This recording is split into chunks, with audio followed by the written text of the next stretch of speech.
Okay, so this is Ringwalk Media. We're here in Wembley. It's Friday morning, not long to go before the weigh-in for Nathan Gorman's fight. And I happened to get the two brothers together. Morning, boys. Good morning, mate. Good morning, Jonathan. Why have you got a horrible smile on your face that says I'm in for trouble here? Well, listen, I'm going to talk to the main man first of all. Nathan, obviously, big fight ahead on Saturday night. You're looking very, very relaxed around the hotel. How's your mindset? Yeah, very well. Well, all the hard work's done now, innit? So it's just go time tomorrow. It's just the waiting game, anticipation, you know. I fought this fight 300 million times in my head every night before I go to sleep, so one more sleep now, it's here.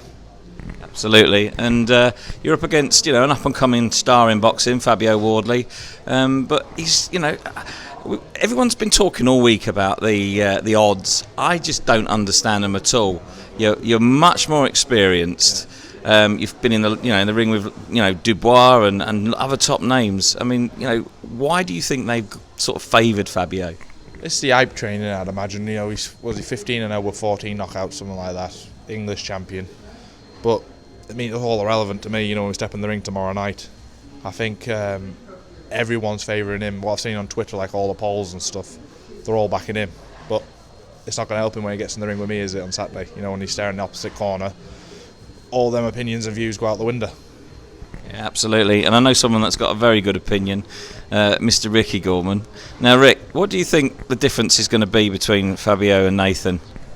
Well, just to clear up on something what you said earlier, you speak about his record being 15-0 with 14 knockouts. At the end of the day, records are for DJs, aren't they? So let's get that straight. Do you know what I mean? I could go on to fight and go to be 200-0, but it depends what dead meat of cattle have you took on. Who have you took on in the bull ring? And this guy, he's been in with some really good top-class operators. As for Wardley, this is his test. So, welcome to proper primetime heavyweight boxing. And, this guy's going to open you with open arms and see what it's all about. But going back to the fight, what does Nathan Gorman do better than Fabio Wardley? Pretty much everything. And I'm not saying that because he's my brother, because, I'm not saying it. But pretty much everything.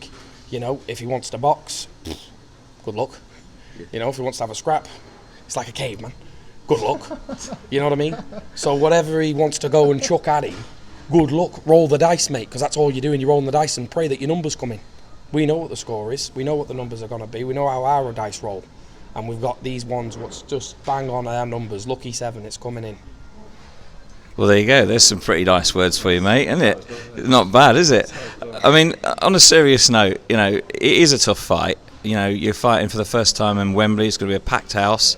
What are your thoughts going into such a big occasion? I know you've done it before, but that's going to have an effect on the whole process, the whole sort of preparation. It doesn't really faze me, if I box in front of, and I mean this, if I box in front of 100 people or 30,000 people.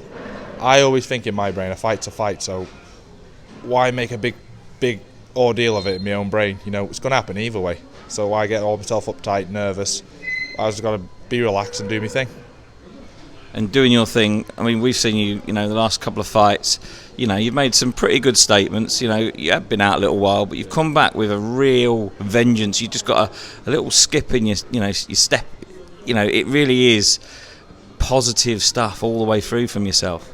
Yeah, definitely. Obviously, after the defeat to Daniel, I had a break. I got back in the gym, changed my training team and everything around me, and I found a new life in boxing, and I'm just want to wipe them all out, to be honest with you. I want to do the same to this fella tomorrow night. Well, this fella tomorrow night. Are you going to behave yourself, Ricky? Of course.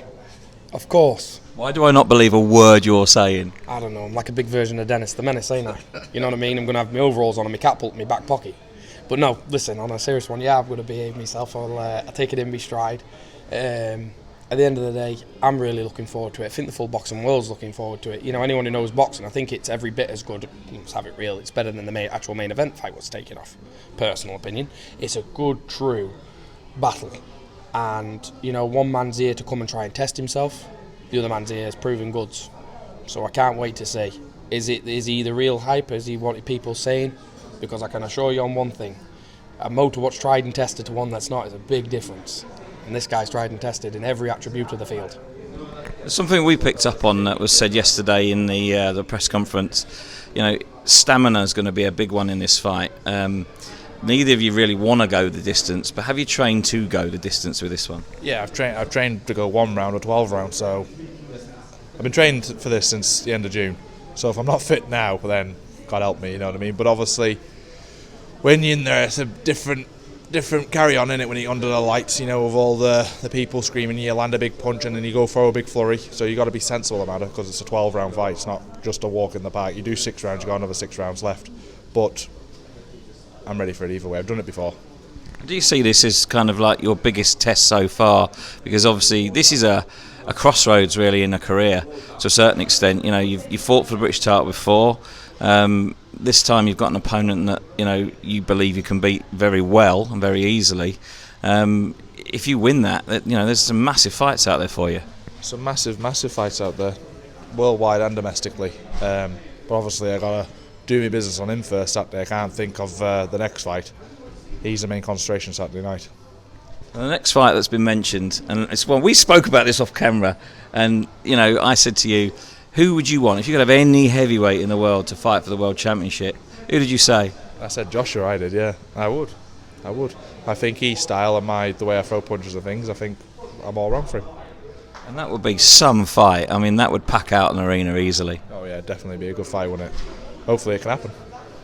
Now listen, you two are looking very, very smart. You've got some very nice clubber on. Is this all new range of Gorman gear? Well, good job you mentioned that, Jonathan, because this is the new Gorman boxing range. You know, I'm modelling it now. So it'll be on a website soon, probably next week or something, where people can purchase. Because a lot of people have been asking me for the Gorman boxing t-shirts and stuff, so I brought out my own range. Can you make it in my size as well? Every size. You're trying to say here now. It looks swish. The first thing I saw when I turned up at the hotel was like, that's nice. I want some of that. So yeah, and you've got your own as well. What's going on here? Are you all gold starred up? Yeah, all gold starred up. Yeah, I am indeed. You know, gold star, rocking the gold star out today. But you know something, going back to when we was kids, he's got all this Gorman clothing now. Wasn't that when we used to lend each other pairs of jeans? Yeah. I'm still waiting for some of this gear, by the way, you know, Gorman clothesline. You know? I've got him some of the hotel room. Got him some of the hotel room. I'm not being funny, mate. He's still wearing some of the shirts from when he was 12. No, I still am as well, to be honest. I've still got these t-shirts he gave me 10 years ago. Have you got a classic for fight night?